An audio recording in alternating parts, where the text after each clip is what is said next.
After years of working as an illustrator for newspaper and magazines, your daily strip, Cul de Sac, arrived in September of 2007. Cul de Sac entered daily syndication with the Universal Press Syndicate in around 70 papers. How many papers is Cul de Sac in now? 250 some, I think. It's, you know, Still growing. it's slow, but it's, I mean, these days newspapers are clinging by their fingernails, so it's, you know, selling to a newspaper is, it's not an easy thing, but I still get updates, you know, now and then saying, oh, we sold to, you know, so and so in Wisconsin, or somebody, or somebody overseas, say in the Netherlands, or I think the most recent one was in Denmark, I think. So, well, was the success of your strip, was that a surprise to you? yeah, I mean, it was so different than what I was doing. Cul de Sac for a while was just a weekly in the Washington Post magazine. I was just doing it almost as an illustration for them, and it was in that it was not doing it just for them. There's no what's the word I'm looking for? Competition was not there. That, you know, a newspaper strip is a syndicated thing, is very competitive. You know, the marketplace is, you know, you're throwing elbows, you know, trying to dislodge other comic strips and such like that. Sure. And at the same time, it's also very collegial.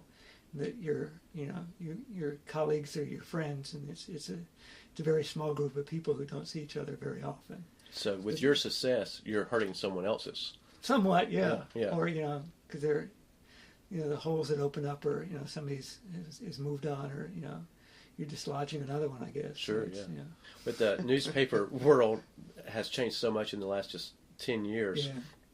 Yeah. What is now considered a good number to be in syndication to actually make a living at? Oh, I'm not sure what the number would be, but it's a lot lower than it used to be. I mean, the days of 1,000 paper syndicated, you know, strip with 1,000 papers is probably not going to happen again. Wow.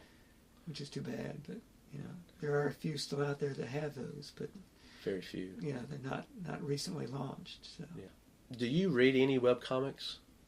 I do. I read.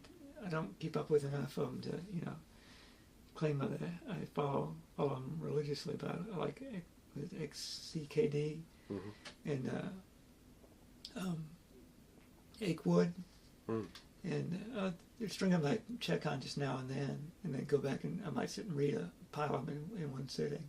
That's how I do Like too. Diesel Sweeties, I like that one. I think they're just, you know, you start reading one, you want to go back and, you know, jump back 2 months and read them all. Read them all through.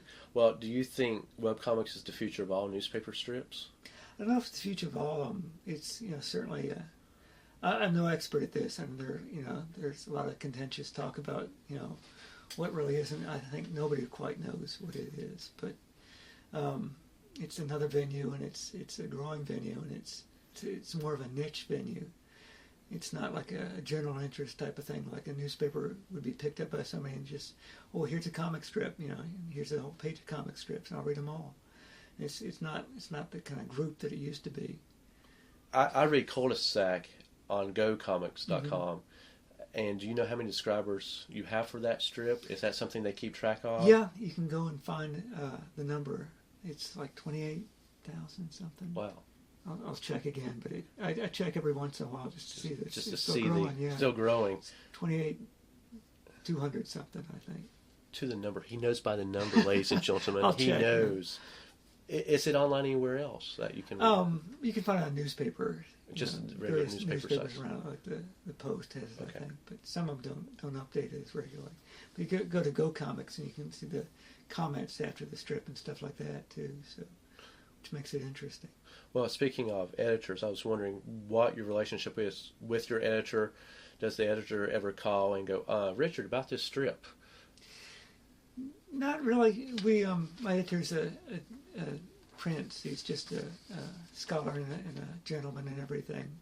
And I send him roughs, and he's pretty much just, the only change might be, you know, we need a comma here, or take this comma out, or you get a comma splice, which I didn't even know such a thing existed until I had this editor. But he's hands-on in that he gives me the feedback I need to make sure that it's, you know, coherent. Mm-hmm. You know, I can usually tell when I'm not being funny, but I can't always tell when I'm being incoherent. But usually it's a grammar thing or something like that. So it's, you know, they gave me pretty much gave me the option of, do you want an editor or not? You know, do you want to be edited, or do you want to just send this in and we'll run it through with the, give the grammar people to, you know, go through it with a comb. But I kind of like bouncing it off somebody. I like bouncing it off somebody I trust, and I trust him. What feedback do you get from your fans? It's mostly very good. You know, it's usually like, oh, this happened to me, or this is, you know, it's something I think most cartoonists get is like, oh, you drew this from my life, you know, which is, you know, nice to hear, but, you know, we didn't, you know, it's drawn from my life. So it's just that you're hitting some kind of universal chord, which is nice to hear. And that it's making it, you know, a specific thing very familiar somehow, a specific thing very general. I think that's one of the best parts of your strip is that I notice a lot of my childhood or things that I'm sure I've done in my childhood and don't remember. I could see me doing that now as an adult, and it makes me also look what will I have to experience with my daughter who's under a year old right now. The things I see, I go, oh, I can see her doing that. She already has this attitude or these moments of just how she is. I could see that in the strip. So obviously you have a lot of experience. It's not nothing so particular. It's like, you know, it's like an emotion or like a reaction to something. It's like you can see that in them more than the particular circumstances of the strip. Like, I mean, some of them are pretty, you know, bizarre as to what's really actually going on in the strip. It's like, you know, something with a kitty car, the way new kitty car smells or something. It's like, it's pretty funny the way you think about it. Oh, but sure. It's, you know, but there's something recognizable about it too, I guess. So. Do you ever have any complaints from fans for a storyline or if a character has a situation? Is there anything that you've actually had complaints about? Not too much. One of the early ones had a complaint about the reader thought that the father was abusing Alice when he was bouncing her on his knee, and that, you know, I thought, you know, for the most part, just let it pass and just don't worry about it, because it's, you know, somebody's always going to find, will either misread it or something, but it's... So it was one fan, or did you have multiple fans complaining? It was just one that I could think of that was somebody wrote into the editor, you know, emailed or something saying that it was...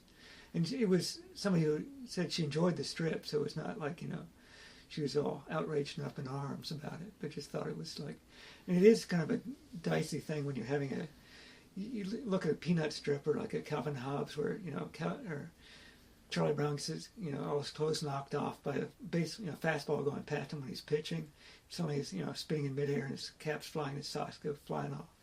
And you can do that with two kids, but you can't do it with an adult doing it to a kid.